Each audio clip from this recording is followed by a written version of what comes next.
Agora eu sei como as pessoas se sentem numa redação de notícias que mudam o mundo. Essa não é uma notícia que vai mudar o mundo, mas é uma notícia que é basicamente nessa intertemporada que pouco aconteceu em agosto, na pré-temporada, talvez seja a principal notícia da pré-temporada. Então, são 10h30, eu acho, sei lá, 10h30, 11 horas, acabei de comer uma pizza, sextou com um vídeo aqui pra vocês. Já tinha feito um vídeo hoje mais cedo dos Falcons, então um bônus aqui, cortesia de Jerry Jones, San Francisco 49ers e Trey Lance. Para quem não viu a notícia, o Ian Rapoport acho que foi o primeiro que noticiou, o Trey Lance foi trocado para o Dallas Cowboys por uma escolha de 4ª rodada. Dallas então herda esse contrato do Trey Lance, inclusive a escolha de 5º ano do Trey Lance para 2025. Guarda essa informação que daqui a pouco eu volto com ela. Mas vamos voltar a Trey Lance em São Francisco, talvez pela última vez. E, novamente, eu vou voltar a falar que o Trey Lance não era um reserva. No beisebol, esse termo, aliás, eu quero usar cada vez mais termos do beisebol para trazer para o futebol americano. O beisebol é um esporte mais antigo do futebol americano, com alguns termos que foram sedimentados que eu acho que precisam ser mais usados. Por exemplo, quando chega o prazo de trocas, compradores e vendedores. Muito importante. No beisebol existe a figura do prospecto. O prospecto não é um reserva. O prospecto é algo que alguém com um teto muito alto e que necessariamente precisa a campo para melhorar esse algo. O prospecto não é um reserva, ok? Vamos lá, fazer analogia com a Fórmula 1. O prospecto não é o Daniel Ricciardo. O Daniel Ricciardo é o reserva da Red Bull, só que ele na AlphaTauri. Dane-se, ele tem experiência, ele é o reserva, você precisa de uma corrida na Red Bull, sei lá, o Checo Pérez está com piriri, não pode correr. Coloca o Daniel Ricciardo lá. Eles não vão trazer alguém da Fórmula 3 para colocar no carro da Fórmula 1 para acumular pontos mundial de construtores? Por melhor que esse cara seja no futuro, ele ainda é um prospecto. O Trey Lance não é um cara para um jogo. Não é hoje, em 23. O Trey Lance é um prospecto. É por isso que o Sam Darnold foi colocado como segundo do plantel. Porque se precisar, quem que entra? O segundo quarterback. E hoje, se precisar, o piso de produção do Sam Darnold tende a ser melhor do que o piso de produção, o mínimo entregável do Trey Lance, certo? Acaba a minha bateria, mas tudo bem. Então, vamos lá, outro ponto. O Trey Lance tem 4 jogos como titular. Isso nunca aconteceu, de um cara ter só 4 jogos, terceira escolha geral, o time gastou 3 escolhas, aí basicamente 2, né, mas a do próprio ano, para subir, pegar o jogador e ele é descartado depois de 2 anos e uma pré-temporada. Ok. Me falem um jogo de pré-temporada e temporada regular, os 4, que o Trey Lance jogou bem. Um jogo. Não tem. Não tem. Sabe qual foi o rating médio nos 10 jogos que o Trey Lance teve pelo menos 10 passes, contando temporada regular e pré-temporada? 34. Ele não está pronto para ir a campo se precisar hoje, certo? Então, o Kyle Shanahan tomou a decisão que é melhor para o time hoje, que não é colocar o Trey Lance como reserva imediato, porque ele não é um reserva imediato. Ele é um prospecto. A grande questão, como eu falei num outro vídeo, é que a vida é o que acontece quando a gente está ocupado fazendo outros planos. Frase de uma música dos Beatles. E São Francisco estava ocupado fazendo outros planos. O plano era o Trey Lance. Um time não sobe no draft à toa. Só que o Trey Lance machucou. Os 49ers não poderiam controlar isso. O Trey Lance machucou. Paciência. O Brock Purdy entrou com o mesmo elenco que o Trey Lance tinha na semana 1 e jogou muito melhor. Jogou muito melhor na oportunidade que teve. Então, o que aconteceu com o Lance foi uma tempestade perfeita. O problema para ele é que ele não controla o próprio destino.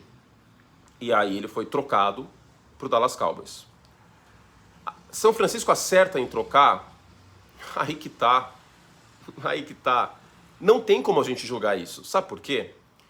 Pelo que a gente conhece da diretoria dos 49ers, do Lynch e do Shanahan, eu acredito que eles gostariam de manter o Trey Lance. Até porque uma 4ª rodada é muito pouco para recuperar um pouco do investimento que teve, né? Seria mais ou menos assim uma ação que você compra R$18 e tá uns R$2,50 agora, eu não vou falar nomes. Mas eu mantive essa ação na minha carteira, infelizmente. Ela tá lá, um dia, quem sabe, meus netos vão conseguir um din-din nela. Eu preferiria, se fosse São Francisco, eu acho eles também, manter o Trey Lance no elenco. Não custa nada, afinal de contas já tá com o contrato dele lá de calouro e tal, sabe? Manteria. Mas será que as coisas estão assim? mantíveis. Existe essa palavra? Mantíveis? Não?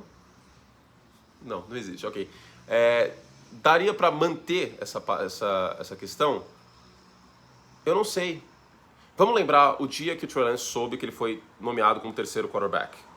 O Kyle Shanahan teve que dar o dia de folga para ele, porque o cara ficou arrasado. Será que tinha algum clima para ele continuar em São Francisco depois dessa humilhação de ser o terceiro quarterback do elenco, atrás do Sam Darnold, que também foi uma escolha de primeira rodada, mas que não fez muita coisa na NFL? Eu acho que não tinha muito clima. E se bobear, o próprio Trey Lance pediu para ser trocado ou cortado. E aí daí aconteceu essa troca. Então, o lado de São Francisco é esse. Agora, a segunda parte do vídeo. Não, o Trey Lance não chega para dar calor no Dak Prescott. Não, o Trey Lance não chega para ser sombra do Dak Prescott nesta temporada. Tirem isso da cabeça, pelo amor de Deus. Tirem isso da cabeça. Eu sou o último ser humano a defender o Dak Prescott depois das pipocadas que ele já teve na carreira. Eu sou o último. Vocês sabem disso, já fiz um vídeo sobre esse assunto. Mas não tem como colocar Trey Lance e Dak Prescott hoje na mesma prateleira. Aí vocês podem virar e falar assim, por que Dallas fez isso? Primeiro que o custo é irrisório. O custo é irrisório. Segundo, a questão contratual do Dak Prescott. O Trey Lance poderia ser uma sombra contratual para o Dak Prescott em 2025. Em 2025, caso o Dak seja cortado, fica 35 milhões de impacto na folha. Com o teto salarial subindo, daria para ativar a opção de quinto ano do Trey Lance, corta o Dak Prescott, especialmente se o Dak não chegar pelo menos numa final de conferência até lá, que eu acho que ele até vai conseguir fazer. E aí você tem um plano B de colocar o Trey Lance em 2025 e até lá o técnico dos Cowboys, supondo que seja o Mike McCarthy ou qualquer outro, vai avaliando. O custo de oportunidade de Dallas é irrisório para ter um cara que, queira ou não, tem o talento atlético, tem o braço forte e que precisava de uma segunda oportunidade. E, obviamente, o Trey Lance vai para um time que é rival histórico do San Francisco 49ers. Nos anos 70 foi assim, no final da Conferência Nacional de 81, nos anos 90, recentemente em playoffs, então duplamente motivado. E o custo para Dallas é irrisório. Não é sombra para o Dak Prescott, não hoje. Mas em 2025 teria um plano B, teria algum plano Dallas sem considerar alguma outra opção de quarterback. E aí a gente vê o que acontece, mas hoje o Trey Lance não terá a sonhada oportunidade de ir a campo para ser lapidado como o Anthony Richardson vai ter lá no Indianapolis Colts. Então, o ideal para o Trey Lance seria Tampa Bay, por exemplo, porque o que ele precisava de um time com quarterback sendo uma vaca em cima da árvore. O Baker Mayfield hoje é uma vaca em cima da árvore. Poucos times têm essa situação, os times já se resolveram, né? Então, por exemplo, por mais que o Sam Howell não seja MVP, e eu até falei isso no vídeo, no outro vídeo que eu fiz essa semana, e eu preciso ser justo, refletir depois, revi o Sam Howell na pré-temporada, falei, pô, pelo menos uma chance esse moleque merece. Tá, ele fez um trabalho razoável no passado quando entrou e tá bem na pré-temporada, ele merece uma chance como titular no primeiro ano do Bieniemy. O Desmond Ridder merece pelo menos um ano em Atlanta. Então não teria tantas alternativas, seria Minnesota para o futuro ou Dallas para o futuro ainda mais longo. E Dallas apertou o gatilho. Agora vamos torcer para que o Trey Lance tenha essa oportunidade em pré-temporada em Dallas e torcer para que ele seja lapidado, né? Agora, infelizmente para ele pode não trilhar esse caminho, mas o caminho de bust ele está traçado. Ele pode não trilhar essa caminhada, mas vamos ser justos que está meio traçado, tá bom? É isso. Bom final de semana para vocês. Se cuidem, tá? Se beber, não dirija. Muito beijo na boca nesse final de semana para vocês. Tô sóbrio, hein? Antes que alguém vire e fale, pô, encheu a cara. Não. Infelizmente não. É isso. Um beijo, fizemos o que podíamos e até a próxima. Até segunda. Esqueçam de mim, sábado e domingo. Esqueçam. Tchau. Beijo.